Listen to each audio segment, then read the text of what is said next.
সুন্দর রাস্তা, কি মজা, ঘুরতে হেব্বি মজা লাগে আমার। ও বাবা, এই তো সমুদ্র। এই ভাই তুই বলিস নি কেন দি ভাই আমরা সমুদ্রে আসি? বাবা আমার তো খিদে পেয়ে গেল, যা কি খাই কি খাই। ওলে বাবা, দেখতে দেখতে আমি ঘরেও চলে এসেছি।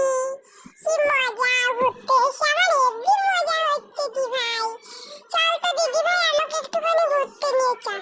ও বাবা, আবার সমুদ্র পাড়ে এসেছি, কি মজা হচ্ছে আমার। কি মজা হচ্ছে বন্ধুরা, তোমরা কে কে সমুদ্র